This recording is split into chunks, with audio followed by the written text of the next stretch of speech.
Ever wonder what the last car was from your favorite long-gone car brand?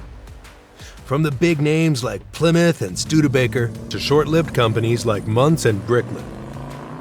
This video takes a look at the final cars they ever built between 1949 and 1990. Some went out with a bang, while others quietly faded away. But each has a story worth telling. You'll see electric cars from the 70s, muscle wagons from the 60s, and forgotten projects that didn't quite make it. Stick around to the end to find out which one stood out the most, and let us know which one impressed you.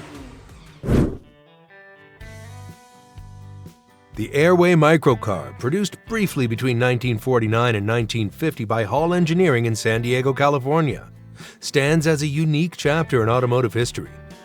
Designed by Theodore P. Hall and Everett Miller, this compact vehicle was offered in two models, a passenger coupe and a three-passenger sedan.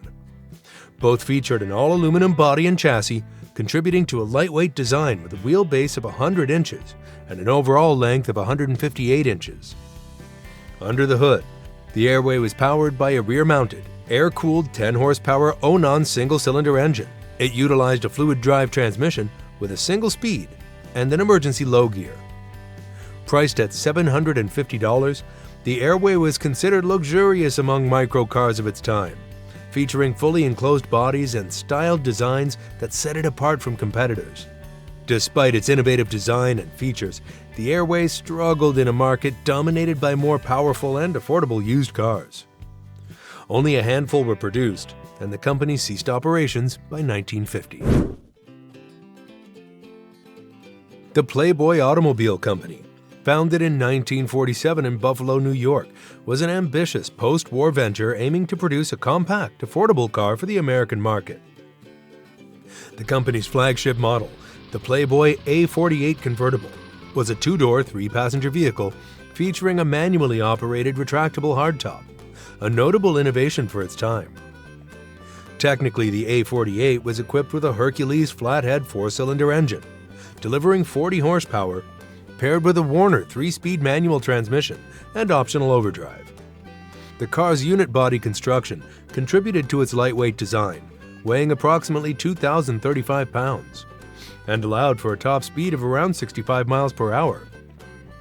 With a price tag of $985, the Playboy was competitively priced below many contemporaries, such as the Ford and Chevrolet models of the era, including a declined $330,000 offer from Henry J. Kaiser, fell short. Ultimately, the company produced only 99 cars, including one prototype, 97 production models, and one unfinished unit, before ceasing operations in 1951. The Muntz Jet, produced between 1949 and 1954, was the brainchild of entrepreneur Earl Madman Muntz. Based on Frank Curtis's two-seat sports car, Muntz extended the design to accommodate 4 passengers, creating one of America's earliest personal luxury cars. Early models featured aluminum bodies and Cadillac 331 cubic inch V8 engines, while later versions built in Evanston, Illinois, utilized steel bodies and Lincoln 337 cubic inch V8 engines, both delivering around 160 horsepower. The Jet boasted advanced features for its time, including seat belts, a padded dashboard, and a removable fiberglass hardtop.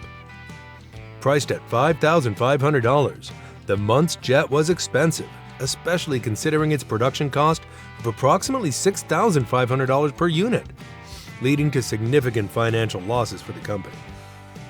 Only about 198 units were produced before the company ceased operations in 1954. The Henney Kilowatt, produced between 1959 and 1960, was an early electric vehicle developed by the Henney Motor Company in collaboration with National Union Electric Company and Eureka Williams. Based on the Renault Dauphine chassis, the Kilowatt was among the first electric cars designed for U.S. consumers. The 1959 model featured a 36-volt system powered by 18 2-volt lead-acid batteries, delivering a top speed of approximately 40 miles per hour and a range of about 40 miles. In 1960, the system was upgraded to 72 volts, using 12 6-volt batteries, increasing the top speed to around 60 miles per hour and extending the range to approximately 60 miles. Despite its innovative approach, the Kilowatt faced challenges in the market. Priced at $3,600, comparable to a new Oldsmobile at the time, it was expensive for a compact car. Additionally, its performance and range were limited compared to gasoline-powered vehicles. Consequently, only 47 units were sold, primarily to electric utility companies for promotional purposes. The Apollo 5000 GT, produced between 1962 and 1964 by International Motor Cars (IMC) in Oakland, California, was an ambitious attempt to blend Italian design with American engineering. Conceived by engineer Milt Brown, the Apollo GT featured hand-formed steel bodies crafted by Intermeccanica in Turin, Italy, and were shipped to the U.S. for final assembly. The design, initially by Ron Plessia, was refined by former Bertone stylist Franco Scaglione, resulting in a sleek fastback coupe and a limited number of convertibles. Under the hood, the Apollo 5000 GT was powered by a 300 cubic inch, 4.9-liter Buick V8 engine, delivering approximately 250 horsepower.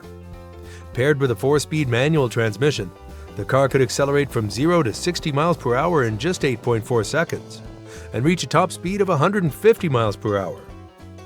The interior boasted leather upholstery and Borrani wire wheels, emphasizing its luxury sports car status.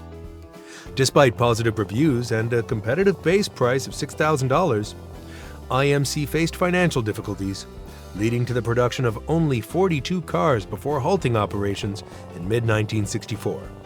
Subsequent attempts to continue production under different entities, including Vanguard Motors, Veta Ventura, and Apollo International, added a few more units, bringing the total production to 88 vehicles. The 1966 Studebaker Cruiser holds a significant place in automotive history as the final model produced by the Studebaker Corporation, marking the end of the company's 114-year legacy. Manufactured in Hamilton, Ontario, Canada, the last Studebaker, a Timberline turquoise cruiser, 4-door sedan, equipped with a 283 cubic inch V8 engine, rolled off the assembly line on March 16, 1966. The vehicle is now preserved at the Studebaker National Museum in South Bend, Indiana. The 1966 Cruiser was part of the third generation of Studebaker's Lark series and was designed to offer a more upscale experience. It featured a 113-inch wheelbase, measured 194 inches in length, and had a curb weight of approximately 2,812 pounds. The car accommodated 6 passengers and was priced at $2,554 at the time. In an effort to modernize and appeal to consumers, the 1966 models introduced several updates, including a new grille design, single headlamps, and luxurious interiors with nylon brocade upholstery and contrasting vinyl trim. The Bricklin SV1, produced by General Vehicles Incorporated between 1974 and 1975, was a bold attempt to revolutionize automotive safety and design. Conceived by entrepreneur Malcolm Bricklin, the SV1 featured gull-wing doors, a fiberglass body with integrated acrylic resin, and a perimeter steel frame for crash protection. Initially powered by a 360 cubic inch AMC V8, 220 horsepower. Later models used a 351 cubic inch Ford Windsor V8, 175 horsepower. Transmission options included a 4-speed manual and a 3-speed automatic, with a 0 to 60 mile per hour time of 9.9 seconds and a top speed of 111 miles per hour. Despite its innovative features, the SV1 faced significant challenges. The gull-wing doors, while striking, were heavy and prone to malfunction, sometimes trapping occupants. The acrylic resin body was prone to warping and cracking, and production costs soared, pushing prices from $7,900 to nearly $10,000 by 1975. These issues, along with financial difficulties, led to the company's bankruptcy in late 1975. Only about 2,900 units were produced. Today, the Bricklin SV1 is remembered as a unique and ambitious attempt at combining safety and style in a groundbreaking vehicle. The 1980 International Harvester Scout II marked the end of an era for one of America's pioneering SUV manufacturers.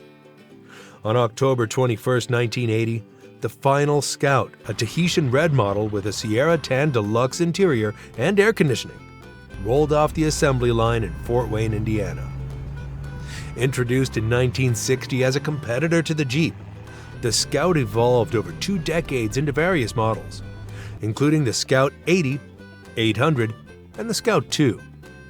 The Scout II, produced from 1971 to 1980, featured multiple body styles such as the Traveler and Terra, and offered both gasoline and diesel engines. Notably, the 1980 models showcased a distinctive single-piece ABS plastic grille available in black or silver, with chrome-trimmed square headlights. The Commuter Car, produced by Commuter Vehicles Incorporated between 1979 and 1982, was a compact electric vehicle designed for urban commuting. Originating from Sebring, Florida, it was an evolution of the earlier city car, featuring a longer body and improved components. Measuring approximately 95 inches in length and 55 inches in width, the Commuter Car was powered by a 6-horsepower General Electric DC motor, utilizing a 48-volt lead-acid battery system. This setup allowed for a top speed of around 40 miles per hour and a range of up to 40 miles on a single charge, making it suitable for short-distance travel. The vehicle's design included an ABS plastic body mounted on an aluminum space frame, contributing to its lightweight structure of approximately 1,300 pounds. Inside, it featured basic amenities such as a bench seat, sliding side windows, and a heater. Approximately 2,144 units were produced before the company ceased operations in 1982. Merkur, a brand introduced by Ford's Lincoln Mercury division from 1985 to 1989, aimed to bring European styling to the U.S. market.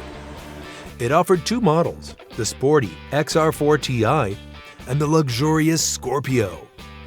The XR4 Ti, based on the Ford Sierra XR4i, featured a turbocharged 2.3-liter inline-4 engine with 175 horsepower in the manual version and 145 horsepower with the automatic. Despite its performance, it struggled in the U.S. market and was discontinued in early 1989. The Scorpio, introduced in 1988, was a mid-sized luxury car powered by a 2.9-liter V6 engine producing 144 horsepower. Priced at $23,390, its high cost and resemblance to the Mercury Sable hurt sales, leading to its discontinuation after 1989. Factors like fluctuating exchange rates and upcoming safety regulations, including airbags, made it costly for Ford to continue Merkur, resulting in its short lifespan and low sales. The Stutz Motorcar Company, revived in 1968 by banker James O'Donnell, became known for its luxury neoclassic cars.